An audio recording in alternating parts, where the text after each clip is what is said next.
Vaikelu paat ja 3 meest. Aga need on mingi kohalik päästjad.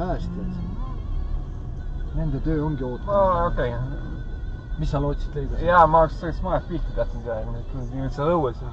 Pean seletama hakka, miks ma siin kurat.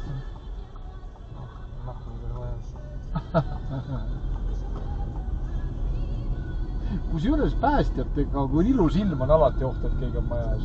Neil on see, nad ju ööpäev läbi on vaata sees ja ootavad väljakutset põhimõtteliselt.